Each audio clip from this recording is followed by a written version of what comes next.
eu tenho, para eu acionar o piloto automático, eu devo conhecer perfeitamente o movimento, estar em segurança, né?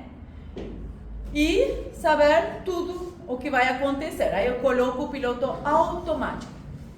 Que sempre você conhece de piloto automático? É? A respiração, tá? Então, se eu não preciso regular minha respiração, se eu tô, né, num lugar, tipo, assistindo aula, né, não preciso ajustar, não preciso nada. Eu posso colocar o piloto automático e minha respiração vai acontecer de forma automática, porém, não é que vai ser involuntária, tá? Ele está em forma... Você pode segurar um pouquinho. Você pode modificar, você pode pegar o... Como se chama do avião? Não é volante, é o... sei lá, um negócio. Você pode pegar em qualquer momento e recuperar o controle. Você pode apertar até aguentar mais. Sim, então assim, só que nós temos mecanismos de segurança, que tiram de nós o controle. Tipo, você fala, eu vou me suicidar, vou parar, não vou respirar e vou morrer. Não, né? Ali temos um centro que é mais inteligente do que a gente, que fala, cara, respira, não pode ficar sem respirar, não te consigo segurar um tempo. Ele fala, eu posso ficar sem piscar 1 hora. Não, né? Eu tenho um mecanismo de segurança que te fala, sua tonta, tá? Pisca, senão teu olho vai cegar, tu fica cega. Pronto, então nós temos um mecanismo de segurança, são mais inteligentes do que a gente e que se ativam para nos cuidar, para nos autopreservar. Mas olha só, a deambulação é um mecanismo automático. Caminhar, se eu estou num ambiente seguro, piso retinho, tá tudo certo, eu coloco o piloto automático e eu vou caminhando sem pensar, eu vou caminhando sem olhar em forma automática. É um reflexo, se chama reflexo deambulatório. Agora, se eu estou numa trilha, eu posso colocar o piloto automático na marcha? Não, ali não, né? Porque aí eu tenho que ir olhando, subindo, descendo. Então, assim, a gente tem a mastigação também reflexa, então nós temos piloto automático, tá? O músculo liso do olho que falta é o músculo de acomodação do cristalino, tá? Que é o músculo ciliar, que é o que me faz enxergar de longe e de perto. O que contrai é o músculo e o que abomba e aplana é o cristalino, que é como uma gelatina, né? Então o músculo faz wing, wing, wing, wing, e o cristalino faz wing, wing, wing, wing, e eu consigo enxergar o de longe ou de perto, tá? É ciliar? Músculo ciliar se chama. Músculo ciliar. Uhum. Dá pra saber como surge. Isso, tem um músculo liso ali, muito específico, tá? Bom, então, o músculo liso é muito importante para gerar motilidade, né? Para levar a comida para o intestino, para levar a urina, né?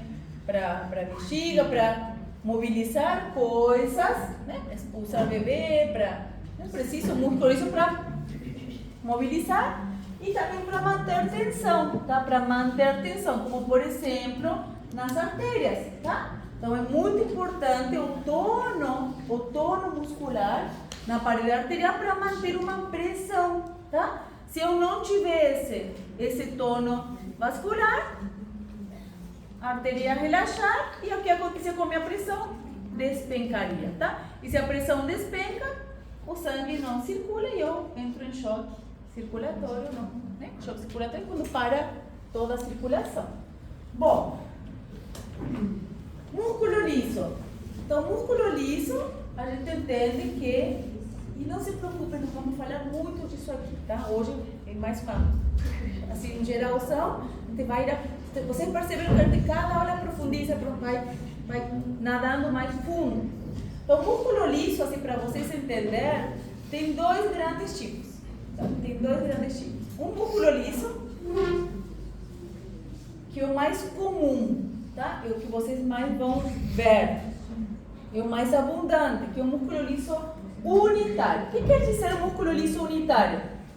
Unitário quer dizer que toda a musculatura trabalha como uma só, como se fosse uma só, tá? Apesar de que a palavra confunde, ou pelo menos para mim confundia quando eu era estudante, Que eu pensava, unitário quer dizer que cada um por si, tipo individual. Não, é ao contrário. Unitário quer dizer que eles trabalham como sincítio.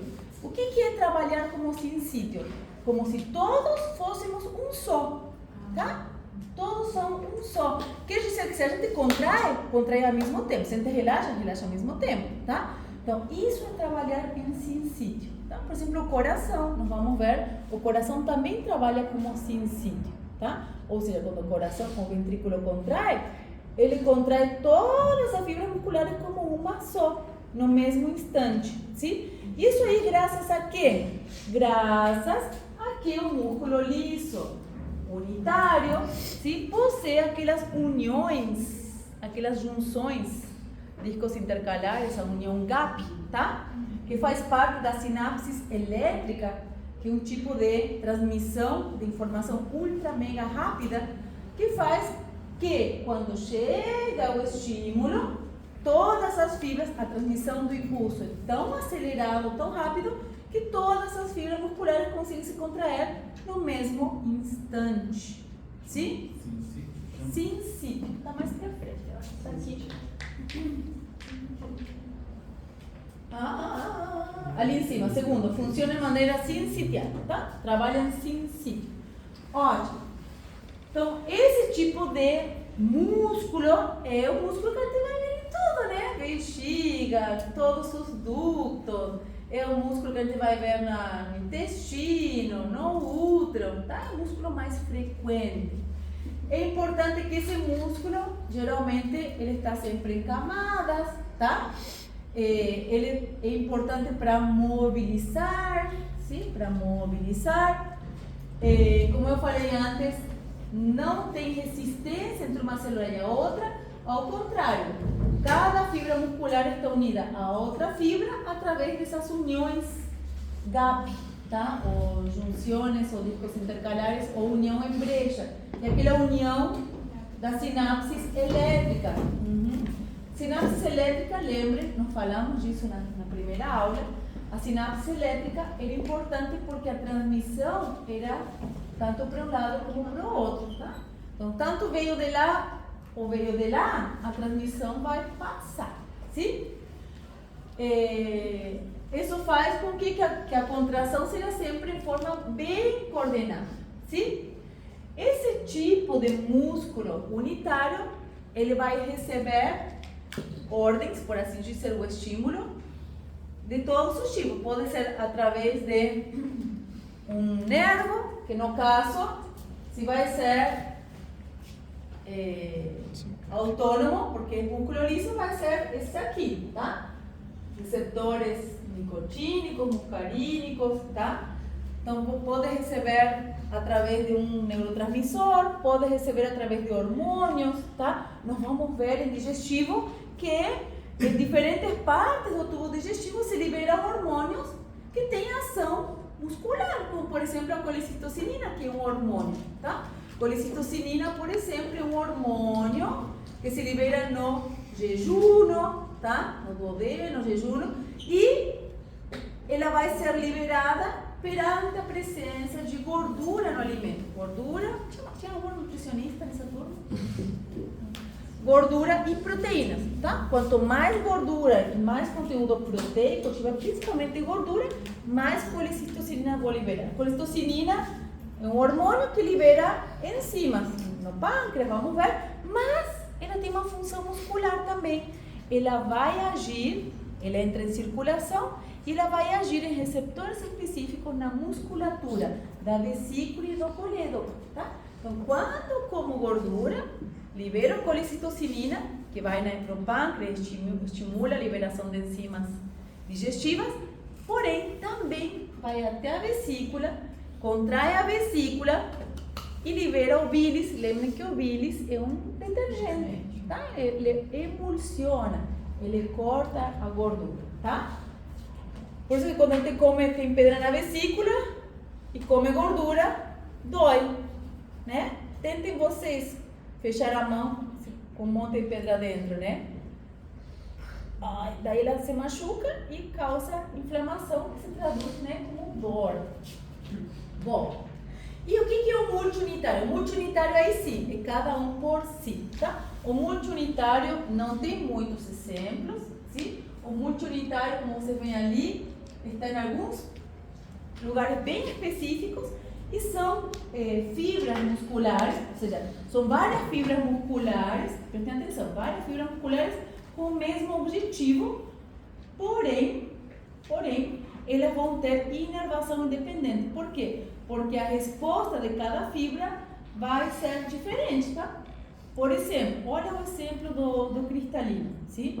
Quando eu preciso contrair o cristalino, aliás, desculpa, quando eu preciso contrair o músculo auxiliar para acomodar o cristalino, não se contrai, é uma gelatina, não tem capacidade de contração.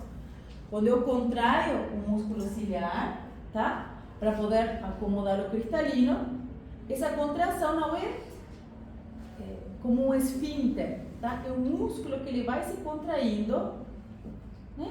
Até acomodar o cristalino do jeito certo para eu poder ter agudeza visual, tá? Para poder acomodar a imagem desejada certinho na minha mácula, na retina, tá? Então essa contração é muito, tipo, eu estou focando no teu rosto, tá? Então ali todo o meu músculo fica, né, no cristalino, tentando acomodar, não, contrair mais aqui, até que tua imagem está perfeitamente na minha mácula. Isso faz com que eu tenha agudeza visual. Quando você, tipo, todo mundo foca na minha cara bonita. Todo o resto vai aparecer borrado. Só minha cara que vai aparecer nítida. Por quê? Porque minha cara está na mácula de vocês, tá? Como que vocês conseguem fazer isso? Como que? Pela acomodação. E isso aí serve tanto para olhar de longe como para olhar de perto, tá? De repente eu estou olhando uma paisagem e vem alguém e fala, olha aqui, meu Deus, aí você tem que acomodar, né, rapidamente o cristalino e demora um pouquinho, né? Até... E aí, desculpa, obrigada. Meus filhos fazem isso, né? Eu tô assim, tipo, nada a ver, fazendo uma coisa e vem meu filho, olha mais isso aqui, daí eu, calma, e aí agora eu tô numa idade aqui, calma. Olha, mas eu não enxergo nada.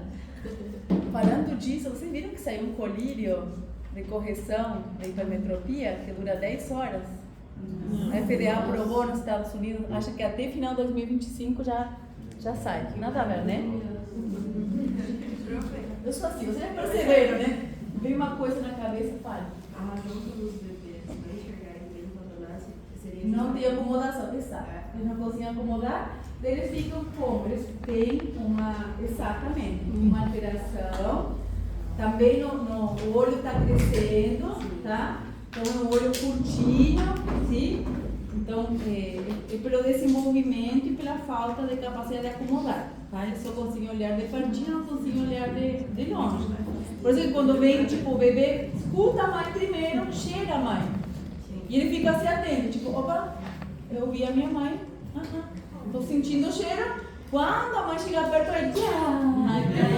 ele vem a sorrição porque finalmente enxergou. Fala. Quando a gente, sabe quando você está assim, aí você consegue fazer com que tudo fique embaçado? Isso tem a ver com esse músculo? Sim, também. Mas ali por quê? Olha só que legal, né? Apesar, gente, a visão, nós vamos ter uma aula só de visão, tá? Só de visão. Vamos ficar 4 horas falando só de visão, porque é muito complexo e essas 4 horas vai ser pouco, tá? Porque é muito complexo.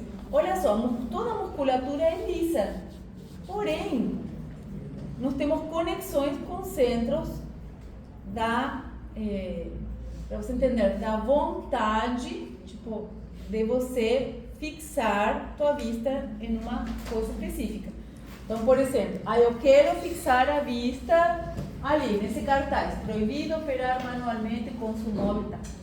Então, eu voluntariamente, eu quero olhar esse cartaz. Eu vou levar toda a minha musculatura esquelética para elevar o olho até tentar colocar esse cartaz na minha retina. Porém, vai ter uma ação involuntária da musculatura, sim? Ali vai ter todo, tanto auxiliar, ou seja, do íris, e do cristalino para depois tentar acomodar ainda melhor essa imagem na tua mácula, tá? Ali tem uma ação conjunta, é muito louco, né? Sim, então é uma resposta involuntária a uma vontade. Fala. Teria uma correlação direta com os neurotransmissores? Como assim? Tudo é neurotransmissor? Sim, não, eu entendo. Mas, por exemplo, tem pessoas que têm algumas... Vou dar um exemplo comigo. Uhum. Eu consigo, por exemplo, desligar a pessoa aqui. Por uma condição. Por exemplo, eu desligo aqui Eu rápido. também consigo desligar. Por exemplo, Você me desligador. pelas condições cognitivas que eu tenho, que é por isso que eu estou te perguntando dos neurotransmissores. Que às vezes a pessoa vem falar comigo e fala, estou falando com você. E às vezes ela está falando comigo, involuntariamente, Não. meu olho está falando com ela, estou respondendo ela, mas tipo, eu nem estou ouvindo. Não, mas você está ignorando a pessoa. Aí não tem nada. Eu não ignoro. Não. Eu falando, eu tenho ideia. Por isso que eu Não. Mas você na não. condição eu consigo, tipo, não Sim. sei explicar. Não, mas você está ignorando mesmo. Mas aí é voluntariamente, né? Involuntariamente. Isso é voluntário. Claro, mas você está ignorando a pessoa. Não estou falando uma forma ruim. Você consegue se isolar. A pessoa que tem TEA são os extremos. Você tem a pessoa com uma alta capacidade de se isolar. Que ela fala, pronto, eu vou me desligar do mundo, nada me importa. E tem a pessoa com TEA que não consegue, que ela sofre com o estímulo e não consegue se desligar, que a pessoa tem que usar o fone de ouvido, que tem que ir para um lugar isolado, porque não tem essa capacidade. Mas tem o voluntário. Porque, tipo, tem situações que, por exemplo, você consegue ficar. Não me ignora, por favor. Não, mas tipo, tem situações que eu consigo, por exemplo, é muito difícil andar em avião. Tipo, quando eu fico ali nas últimas cadeiras, eu tenho muito, não consigo ignorar mesmo querendo. O ajoado em si. Não, mas isso é voluntário, tá? Sim, Isso é voluntário. eu não consigo entender essa diferença. Não, isso é voluntário. Você consegue até, consegue criar isso, fazer. Por isso que não só TEA, vamos falar TDAH, vamos falar de pessoas também neurotípicas, né? Isso você treina.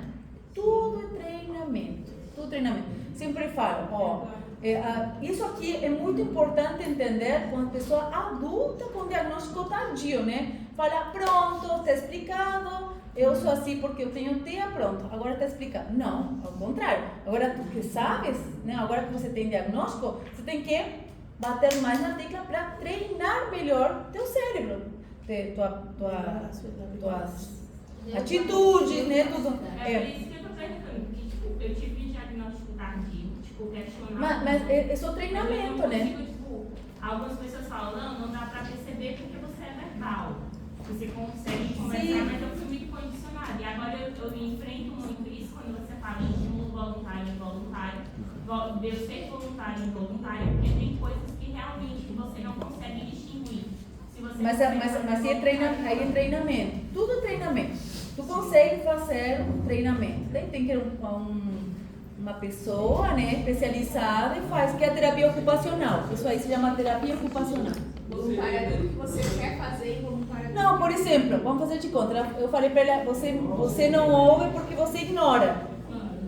Eu falei, você não ouve porque você ignora. Mas ela fala, poxa, mas eu queria estar ouvindo, mas eu não consegui porque eu me foquei no meu hiperfoco, eu queria ter ouvido a aula, mas não ouvi porque eu me isolei, não, né? Por exemplo. Mas isso tem como treinar. Você tem como treinar essa capacidade. No caso, inteligências múltiplas, por exemplo, ela vai com foco aqui, só que ela pode fazer outras atividades. Sim, por isso. Isso que eu estou falando. Então, ela vai treinar essa capacidade. Ela tem uma discapacidade e ela vai treinar. E ao contrário, seria mesmo uma pessoa com TDAH. Poxa, eu queria tanto prestar atenção à prof, mas fico me focando, sei lá, no fio do meu, né? Eu tenho TDAH. Nossa, eu tenho TDAH assim, pero eu não tomo medicação. Tá percebendo, né? Já. Precisaria tomar remedinho? Não, né? Ia deixar de ser eu. Mas aí o que acontece? Meu Deus do céu, já me aconteceu ir em um congresso. Tipo um congresso que Porque eu queria muito ir, paguei muito caro. No congresso já me aconteceu. Hoje em dia eu já treino, né? Mas aconteceu assim, tipo, nossa, eu queria muito esse congresso, ai, que legal, nossa, vou aprender muito. Chegou lá, paguei super caro o ingresso, né? Fui lá, cheguei lá, nossa, muito legal assim. De repente uma moça entrou na sala e foi lá mexer no fio e eu fiquei olhando ela. Nossa, o que será que está fazendo? Olha a saia dela, nossa, olha o sapato, nossa, não sei o que. Quando eu vi, eu não sei de que o cara está falando. Não consegui mais me conectar, não sei mais o que ele disse. E daí todo mundo falava, nossa, que massa, a palestra foi muito legal. E eu, meu Deus, eu não escutei nada. Não consegui me focar, me perdi totalmente, né? Então, assim, olha só, você tem que, né? Tem o TDAH e treinar. Então, você tem mecanismo para você conseguir se focar, né? Tem mecanismo para você conseguir treinar aí tua atenção, tá? Nas pessoas. Mas já me aconteceu isso, né? Aí, com relação à Andréia, é uma coisa besta. Eu consegui fazer diagnóstico do meu filho poucos dias antes de vir pra cá, mas com 2 anos eu vi que ele era diferente. Um pouco diferente. E a teóloga, a psicóloga, falou assim: ensina essa família a fechar o olho, porque tinha muita dificuldade de fechar. A partir do momento que o velho tem que ir até o final, tem que explicar o porquê, o que acontece, e o que acontece se ele não quiser. Foram meses falando, filho, fecha o olho. É treinamento, Que tudo você treinamento. consegue dormir mais fácil, você não se irrita. E hoje ele não tem dificuldade para dormir. Mas quantas crianças eu já vi que não dormem porque não sabem fechar o olho? Sim, não. Tudo. Gente, nós somos animais de costume. Eu sempre vou falar isso. A gente acostuma, consegue treinar. De repente, pelas capacidades e discapacidades, você vai ter maior facilidade ou dificuldade. Porém, o treinamento tem diferentes métodos. Eu vou conseguir treinar com um método, ele vou conseguir treinar com outro. Aí tem a boa capacidade do profissional de saber distinguir, esse método, essa pessoa. Tipo alfabetização, né? Para um serve um método, para outro serve outro método. Estudo para vocês, né? Você usa um método de estudo, você usa outro método. Porém, portanto, você adequar, descobrir qual é o melhor método e bater ali na tecla que uma hora consegue. Minha filha é autista. Ontem fez 17 anos. Ela se alfabetizou com 10. Quando ela tinha 9 anos, me falaram: tua filha não esquece, ela não vai terminar o fundamental. E agora está terminando o ensino médio, né? Quer ser veterinária. Então, assim, é um dia por vez, um mês por vez. Eu sempre falava para a professora: prof, espere chegar a julho, né? Nossa, não, ela não vai conseguir passar de ano, porque não sei, porque não aprende e tal. Eu falava: deixa passar julho, até julho. Depois de julho a gente vê. Começava julho, vamos chegar até fim de ano. Eu falava: fim de ano, até lá, se tiver que repetir, repete. Se tiver que... não vamos nos apavorar, né? Um passinho por vez, devagarinho, né? E treinando. Bom, e meu filho puxou a mãe, né? Tadinho. Certo? Bom, então olha só a diferença.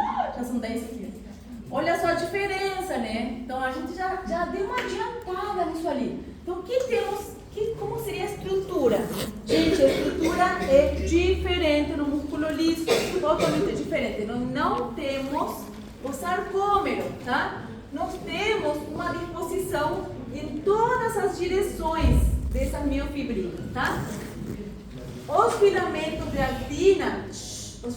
actina vão estar ancorados numa estrutura que se chama corpo denso, tá? Essa estrutura corpo denso seria a âncora, a mesma âncora que nós tínhamos no umbilico ou linha Z, tá? Ou seja, quando existe a contração, vai ter, durante o processo de contração, a aproximação dos corpos densos entre si. Qual é a diferença? Que nós temos corpos densos, onde vão ser ancorados os filamentos de actina, tá? No meio deles, vamos ter os filamentos de miosina. Esse filamento de miosina, o filamento de miosina, não tem área ou zona desnuda. Como assim, profe? Sim. Vamos fazer de conta que aqui tenho um filamento de miosina, e aqui eu vou ter outro, e aqui eu vou ter outro, tá? E aqui eu vou ter outro, e aqui eu vou ter outro, e aqui. Então, ele vai ter as cabecinhas dispostas, tá? em toda a área, tá? Eu vou ter cabecinha de miosina em todo o filamento, tá? Não vai ter aquela organização bonitinha que tinha no músculo esquelético. Então, carece de área desnuda quando essa actina, ou quando acontece o processo de contração, o encurtamento é muito mais intenso, muito maior no músculo liso em comparação ao músculo esquelético, pelo fato de estar todo assim disposto em diferentes dimensões dentro da fibra. Na hora de contrair, a contração vai ser também em todas as direções, tá? Se contrai em todas as direções. Então, é uma fibra que não encurta, ela encolhe, parelho, tá? Em todas as direções. Que outra característica? Nós temos um terceiro filamento na fibra muscular lisa, se chama filamento intermédio. Esse filamento intermédio está unindo, conectando, a sua vez, todos os corpos densos entre si. Outra característica importante que tem a fibra muscular lisa é que, se aqui eu tenho uma fibra muscular, gente, funciona quando ele quer, isso aqui. Mas temos a fibra muscular lisa e temos esses corpos densos, tá? Em toda a fibra com os filamentos, sim? Eles estão em todas as direções. Essas fibras musculares, quando elas vão se contrair, elas vão encolher. Uma característica importante é que esses corpos densos estão ancorados, isso aqui não acontece no músculo esquelético, estão ancorados na membrana celular também. Ou seja, esse corpo denso está ancorado a um corpo denso de uma outra fibra muscular lisa, tá? Esse aqui está ancorado, tá? Coladinho a um outro corpo denso de uma outra fibra muscular lisa. Então, quando uma fibra começa a se contrair, começa a puxar e estimula também a contração das outras fibras musculares. Ele faz tipo um papel da linha Z. Isso, faz assim. Tipo um papel da linha Z. Isso, exatamente, tá? Então, eles começam a se contrair e uma vai puxando a outra, né? Essa puxa essa, que essa puxa essa aqui, que essa puxa essa aqui, tá? A sua vez, a fibra muscular lisa vai ter aquelas uniões tipo GAP, tá? Aquela união GAP que faz com que o potencial de ação se transmita muito mais rapidamente do que qualquer outro tipo de fibra, tá? Muscular. Então, é tanto a união GAP, seria aquele disco intercalar, aquela sinapse elétrica, quanto o fato dos discos intercalares, dos corpos densos estarem ancorados na membrana e colados a outros corpos densos de outras fibras musculares, seriam os dois principais fatores para que a fibra consiga se contrair em forma rápida, tá? Por isso, Sim? Tá. é por isso o movimento peristáltico, a força e também aquele movimento. É o movimento peristáltico e o movimento de onda, tá? Isso aqui, por exemplo, quando eu quero contrair a bexiga, contrair o útero, tá? Movimento peristáltico e movimento de onda lenta, onde a contração vai se transmitindo na parede. Depois, antes da contração, vamos ter uma área de dilatação e essa onda de constrição, como um anel, vai se transmitindo ao longo de todo o tubo digestivo. Sim?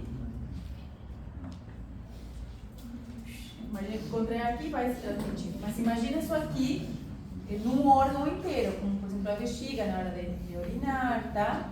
Ou no útero, na hora do trabalho de parto, por exemplo. Tá bom? Aqui então o exemplo, só a imagem do multiunitário e unitário. No unitário vamos ter ali um axônio levando informação para todo um grande grupo de fibras, sim? Que vai trabalhar como uma só.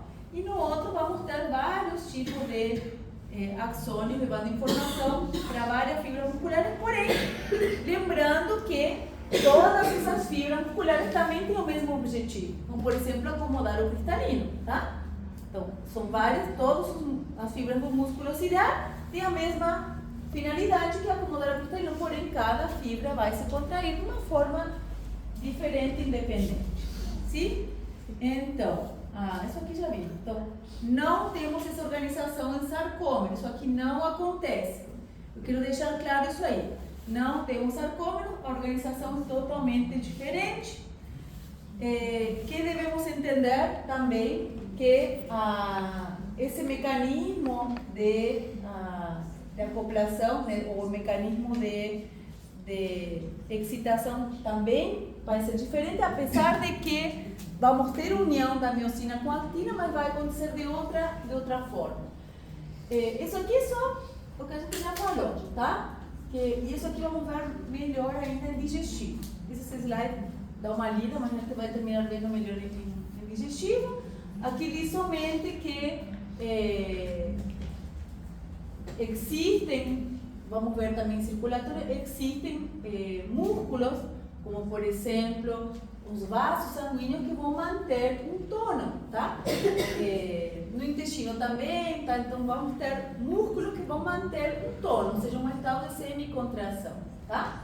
Nesse caso, o potencial de membrana em repouso é mais positivo, tá? Não é tão negativo. Por quê? Porque ele tem que estar num estado onde ele seja mais facilmente excitado, sim? Quanto mais negativo o potencial de repouso, mais difícil é estimular essa membrana. Faz sentido? Quanto menos negativo, mais fácil, tá? Então, o que vamos ter de grande diferença? O músculo liso, o filamento de actina, e olha só, o filamento de actina do músculo liso não tem a troponina, tá?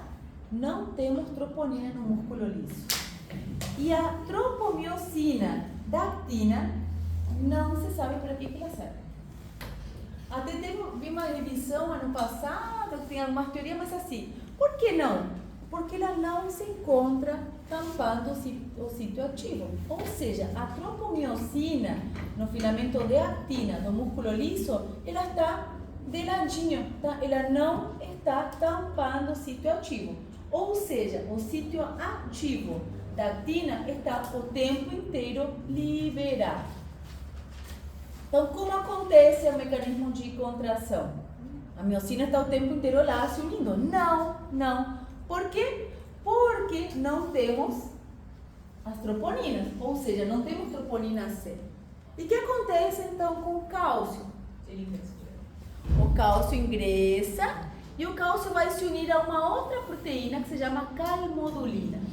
Essa calmodulina está exatamente na miosina, ou seja, esse complexo calmodulina com cálcio vai ativar uma sinasa, que é uma enzima que está na miosina. Essa sinasa todas as sinasas, vocês estudaram isso aqui, são as que adicionam fosfato. Isso. Então se ela adiciona fosfato na miosina, ela vai fosforilar a miosina. Quando ela fosforila a miosina, essa miosina fosforilada, ela vai se unir ao sítio ativo da actina e vai iniciar o processo de contração, tá? Ou seja, a contração muscular no músculo liso depende também do cálcio, porém depende do cálcio se unir à calmodulina e esse composto calmodulina com cálcio vai ativar aquela sinasa, o que vai fosforilar a miosina, tá? Essa miosina fosforilada, acho que está aqui mais para frente. Essa miosina fosforilada, tá? Aí, ó, o complexo cálcio-calmodulina, sim? Se une àquela sinasa, sim? E vai fosforilar. Aí, essa fosforilação, tá? Daqui em diante seria a mesma coisa que no músculo esquelético, sim? Vai ativar a ATPase, que vai dividir o ATP do fosfato e vai iniciar o processo de contração muscular, tá? Mas olha só, aí já tem uma grande diferença. O cálcio não interage com a actina, o cálcio vai interagir então com a miosina. E o sítio ativo da actina está sempre liberado, está sempre ao descoberto. Depende a contração da presença do cálcio, sendo a calmodulina, que me fosforila a miosina, a miocina fosforilada libera o fosfato do ATP, ou seja, inicia ou estimula a ação da ATPase, tá? E isso inicia o processo de contração muscular. Tá certo? Que devo entender? Tá? Que devo entender? Essa aqui, depois você dá uma lida. Né? Mas o que devo entender então?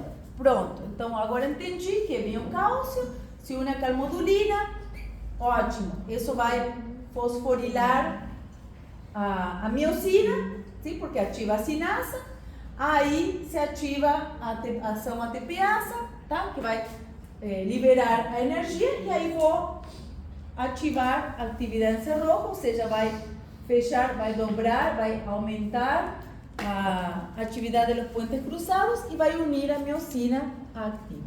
Ótimo. Como é que acontece a relaxação? Ou seja, como que para o processo de contração?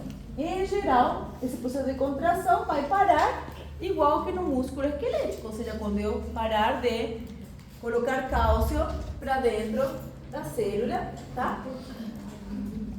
Isso aí vai causar uma separação, não vou ter mais aquele complexo calmodulina-cálcio, sim?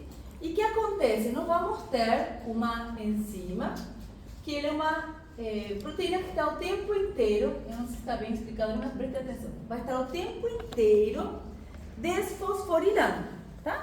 Então, eu tenho a desfosforilação acontece o tempo todo, tá? A miocina está o tempo todo se desfosforilando. Porém, enquanto eu tiver o cálcio unido à calmodulina, eu estou fosforilando mais. Então, eu estou tendo contração. No momento em que, imagine que é uma balança, né? Eu estou tendo mais fosforilação que desfosforilação, então o tempo inteiro eu estou contraindo. No momento que eu paro de ter cálcio, eu vou somente desfosforilar, tá? Desfosforilar, vou estar sempre tirando o fosfato, isso aí vai relaxar o músculo, tá? Lembrando que o músculo liso, ao igual que o músculo esquelético, com cada puente cruzado, com cada ativação desse puente cruzado, tá? Dessa união da miocina com a actina, vai liberar um ATP, tá? Qual é a diferença? Nós falamos no início. O músculo liso tem ciclos muito mais lentos, tá? O ciclo do músculo liso é devagar, ou seja, ele demora, tá? Esse processo de fosforilação, da ativação, né? Pela ativação da sinasa, depois da atividade da ATPase demora mais. Porém, a intensidade, a união é muito mais intensa. Então, ela demora mais em contrair, mas ela consegue manter durante mais tempo. Ela consegue manter tanto tempo essa união que mesmo sem cálcio, e olha só como é lento o processo, mesmo sem cálcio ela se mantém contraído. Isso acontece nessa denominação de puente cerrojo. O que seria isso aí? Quer dizer que, prestem atenção, quer dizer que quando a miocina se fosforila, se une, tá? Enquanto ela está unida, se diminuir a quantidade de cálcio, imediatamente ela vai se desfosforilar. Só que se ela estiver unida, mesmo ela se desfosforilando, ela não se solta, tá? Ou seja, ela consegue manter a tensão e a contração, mesmo sem ATP, mesmo sem cálcio. Isso quer dizer que um músculo que consegue manter força, manter contração muscular por longos períodos de tempo, tá? Esgota, de repente começa a entrar de novo e consegue manter. Isso aqui é importante para quê? Principalmente, por exemplo, para esfínteres, tá? Tem esfínteres que tem que estar horas e horas e horas contraído, fecha, ou não? Ou não? Né? Já pensou? Esfínter soltando cada pouco? Não, né? Então, temos esfínteres que tem que ficar horas e horas e horas em contração, tá? Então, para esses sistemas é muito importante o baixo custo, sim? Eu não posso ficar gastando grandes quantidades de cálcio e de ATP. Você entendeu? Ótimo. Bom, isso aqui vamos ver depois. Sim, isso aqui vamos ver depois. Sim. Tá, isso aqui vamos ir vendo depois, tá? Outras formas, não vamos entrar. Já falei no início, sim? Mas o que eu quero que vocês entendam do músculo liso por enquanto, tá? Contração através de ativação por segundos mensageiros, proteína G, vamos ver como isso acontece mais pra frente. O que eu quero que vocês entendam? Como é que esse músculo liso libera cálcio? Não estão se perguntando? Tem túbulo T o músculo liso? Não. Então, como é que libera o cálcio? O músculo liso não tem o túbulo T, mas ele armazena cálcio no retículo? Sim. Ele está cheio aqui dentro do retículo sarcoplásmico, mitocôndria, que está armazenando grandes quantidades de cálcio. Porém, a membrana, quando vem o estímulo, tá? Tanto seja como for a produção desse estímulo, se for elétrico, hormonal, por neurotransmissor, ou por estiramento, reflexo, tanto faz, mas quando se inicia o potencial, esse potencial de membrana vai abrir canais de cálcio dependentes de voltagem. Só que esse cálcio não entra em quantidade suficiente como para produzir uma contração muscular. Esse cálcio vai ir até o retículo, e o retículo tem canais de cálcio com receptores para cálcio. Eu pareço falar cálcio porque você não é. Então o que acontece? Esse cálcio que vai ingressar, né? Vem o potencial de ação, me abre canais de cálcio. Esse cálcio ingressa e se une um canal com receptor para cálcio. E esse canal se abre e deixa sair o cálcio. Pronto, tá? Aqui eu tenho grande quantidade de cálcio. Esse cálcio vai ser liberado ao citoplasma. Quando para o estímulo, se ativa uma bomba de cálcio, que bota o cálcio para dentro, e aqui se ativa outra bomba de cálcio, que acaba de tirar o cálcio que estava sobrando para fora, pro extracelular. Tá certo? Pronto.